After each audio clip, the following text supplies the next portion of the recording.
La mondialisation est un phénomène vieux comme le monde. C'est en partant de cette idée, de ce postulat, que François Fourquet a mené ses recherches, des recherches d'économistes mais très larges, sur l'histoire de la mondialisation dans le long terme. Penser la longue durée, contribution à une histoire de la mondialisation, tel est l'ouvrage qui a été réalisé par ses amis, car François Fourquet est décédé en février 2016 et ses amis enseignants-chercheurs à Paris 8 ont voulu lui rendre hommage en publiant ce qui aurait été une introduction de son histoire de la mondialisation.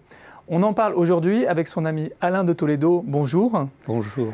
Vous avez donc été enseignant-chercheur avec François Fourquet. Absolument. Et vous avez réuni avec François Gesse des éditions La Découverte, vous avez mis en forme ce qui aurait été une simple introduction à cette théorie. Alors d'abord, quels sont ses principaux messages ? Absolument. Donc, il a voulu, dans une introduction, rassembler tous les concepts, bien que le mot ne lui aurait pas plu, qui permettent d'analyser la longue durée de la mondialisation. Et donc, vous demandiez quel était le message qu'il a voulu passer. C'est qu'effectivement, il faut regarder les choses dans une optique brodélienne, puisque c'était un des auteurs qui l'ont beaucoup inspiré, mais alors du Brodel sur 30 000 ans passe. Et donc, il voyait différents moments dans l'évolution de l'humanité, le moment africain, le moment du Moyen-Orient, etc. Donc, pour voir cette mondialisation non pas sur un court terme, un jour ça fait comme ceci, un autre jour ça fait comme cela, mais vraiment une vision de très longue durée. Ça, c'était la première idée importante. Et le deuxième message, c'est cette mondialisation, c'est le monde lui-même qui le fait, indépendamment de la volonté des hommes. Alors, il prend l'exemple d'Adam Smith, puisque c'était un économiste, mais pas que. Il prend où la main invisible fait que le marché fonctionne bien. Donc là, il y aurait une main invisible du monde qui va vers l'unification. C'est ça son message principal. Après, bien sûr, il y a des dizaines et des dizaines d'idées, on pourra en discuter, mais vraiment, les deux idées forces du livre, c'est cette longue durée et aussi, il donnait cet exemple, les hommes se font la guerre, 2 guerres mondiales, mais en même temps, ça les rapproche, en même temps, ça unifie le monde. Donc finalement, lui, il voyait beaucoup de barrières entre les hommes comme étant des fictions. Par exemple, c'est le cas de l'État-nation, dont il ne pense pas que ce soit même économiquement un cadre pertinent d'analyse. Voilà, donc il voit les grands courants d'échanges humains, que ce soit les marchandises, les idées, enfin tous les échanges. Et ceci traverse les frontières. Et donc finalement, les États-nations ne sont qu'une construction intellectuelle qui essaye de capturer tous ces échanges, mais ces échanges les traversent. Alors, parmi d'autres concepts qu'il juge assez inopérants, il y a le capitalisme, parce qu'il dit que le capitalisme est à l'intérieur de nous-mêmes, et nous sommes à la fois capitalistes, anticapitalistes à l'intérieur de nous-mêmes. Il le démontre assez bien d'ailleurs.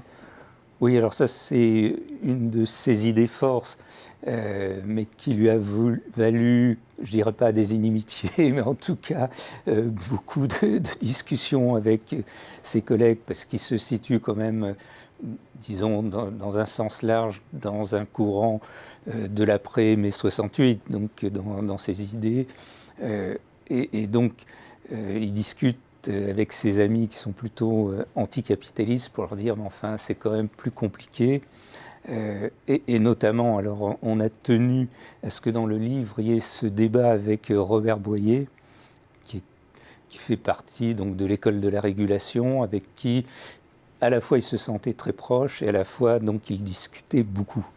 Alors justement, il y a des dizaines de pages. Robert Boyer, cofondateur de l'école de régulation, on peut le dire, avec Michel Aglietta, qui est un des économistes les plus reconnus dans le monde français, a tenu absolument à apporter à la fois son estime des travaux de François Fourquet, mais en même temps à dire qu'il n'était pas d'accord. Donc est-ce qu'on peut dire que François Fourquet est aussi utile dans son apport de pensée que dans sa capacité à interroger les autres, en fait? Absolument, absolument. C'est quelqu'un qui lisait un livre. Alors, dans le livre, il y a ce rapport avec Dominique Plion, qui est un des autres auteurs. Donc, Dominique Plion sort un livre et immédiatement, François Fourquet lui fait une lettre, 10-15 pages, quoi. Et donc ensuite, ça répond, et ça répond à la réponse, etc. Donc, c'est quelqu'un qui apportait beaucoup au débat. On peut être d'accord ou pas d'accord avec ses idées. Moi-même, souvent, j'en ai discuté avec lui, pas toujours d'accord. Mais en tout cas, il fait progresser la réflexion. Il fait progresser la réflexion. C'est à la fois un penseur et quelqu'un qui donne à penser. Alors, si on parle de ce livre, qu'on pense que c'est en plus de 300 pages une introduction à sa théorie, voilà. Si jamais sa théorie, il avait eu le temps de l'écrire, vous pensez qu'elle aurait fait combien de pages ou combien de volumes? Alors évidemment, question très difficile. J'ai eu, puisque c'était un collègue mais aussi un ami, l'occasion d'aller chez lui et j'ai vu les notes préparatoires. Alors, les notes préparatoires, ce sont des cahiers qu'il a commencé à remplir dans les années 60. Donc pour vous dire l'accumulation. Alors, en même temps, ça aurait eu énormément de volume, ça c'est sûr. Comme vous le dites, une introduction qui fait plus de 200 pages, on voit tout de suite ce que ça va donner par la suite. Et en même temps, c'est quelqu'un qui était dans l'urgence. Là, un mot personnel qui me disait je vais mourir bientôt, donc il faut que j'écrive. Et qui, tous les 2 mois, découvrait un livre nouveau qui le faisait réfléchir, qui faisait encore progresser sa pensée. Donc, je ne sais pas combien de temps il aurait eu besoin pour aller jusqu'au bout. Mais il y avait déjà des choses rédigées. J'ai parlé du moment africain, sur Venise, sur Amsterdam, etc. Il avait déjà rédigé pas mal de choses. Voilà, malheureusement... Alain de Toledo, merci d'être venu nous parler de ce livre. Merci beaucoup.